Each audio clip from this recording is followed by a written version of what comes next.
CatholicVote.org is proud to bring you our 2011 Top 10 Reasons for Hope. Number 10. Garin Corporation abandons embryo destructive research. Embryo destructive research pioneer Garin announced this year it would completely abandon the field after failing to discover a single life-saving treatment. Ethical sources of stem cells, meanwhile, save tens of thousands of lives every year and continue to yield new medical breakthroughs. Number 9. A record 24 states pass 52 new pro-life laws. The elections of 2010 yielded pro-life victories not only in Washington, D.C., but also across the country.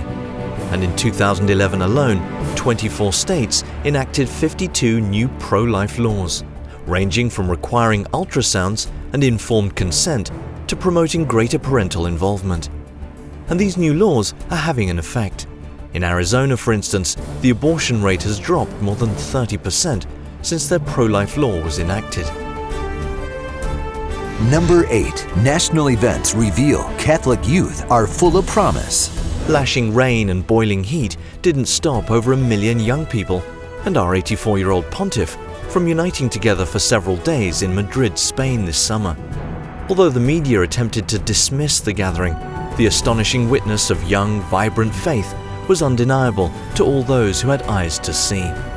Back in the US, over 20,000 youth united in prayer at the National Catholic Youth Conference in November, while tens of thousands walked for life in San Francisco and hundreds of thousands marched for life in Washington, D.C. The youth of the Church is full of life. Number 7. Bishops respond to new threats to religious liberty. The year 2011 witnessed serious new threats to religious liberty, with Catholic foster care programs in Illinois forced to shut down, and the conscience rights of Catholic citizens, institutions, and healthcare officials under assault. New York's Archbishop Dolan wrote to President Obama personally and forcefully, while the US bishops established a new committee on religious liberty, and dozens of bishops have spoken up in their own right on the importance to protect one of our most fundamental rights as Americans. The threats against the Church are mobilizing Catholics and awakening millions to the call to live the gospel, no matter the consequences. Number 6. 2010 elections leads to new efforts to end taxpayer funding of abortion. Good elections have good consequences for the unborn. This year, a new crop of pro-life legislators in 9 states moved quickly to strip Planned Parenthood of over $60 million in taxpayer funds. Meanwhile, the most pro-life Congress in decades ended funding for abortion in our nation's capital and pressed several significant pieces of pro-life legislation while launching an investigation into how Planned Parenthood spends taxpayer money.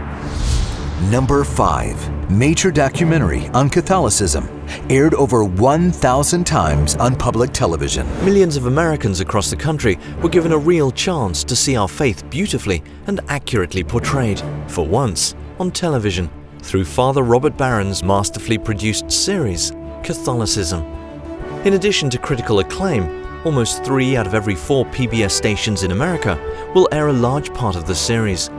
And when all is said and done, it will be aired more than 1,000 times on public TV alone. Father Barron has described his hope that the series might serve as a tipping point for the Church. Number 4. Pope Benedict XVI visits Africa, calls it Land of Hope. In November, Pope Benedict made his second visit to Africa, the fastest growing region of the Catholic Church, having grown by more than 500,000 members in the past 10 years in the country of Benin alone. Reports suggest that there are not enough spots in seminaries to handle the exploding number of vocations. While acknowledging the ongoing challenges in the region caused by poverty and corruption, the Pope said he is convinced Africa is a land of hope and commended the nations to Our Lady of Africa. Number 3. Spontaneous reciprocal charity after disasters in Joplin and Tuscaloosa. This spring and summer, massive tornadoes struck Joplin, Missouri and Tuscaloosa, Alabama, claiming the lives of 183 people and causing millions of dollars in devastation. When the first tornado struck Tuscaloosa in April, citizens of Joplin joined Americans across the country in providing aid. Then a month later, the good people of Tuscaloosa returned the charity and aided the tornado victims of Joplin. The voluntary acts of charity and outpouring of support from fellow citizens gave hope to people devastated by disaster, while showing the heart of Americans in action. Number 2. The new translation of the Roman Missal introduced and embraced. On the first Sunday of Advent, Catholics across America began using the new translation of the Mass in English.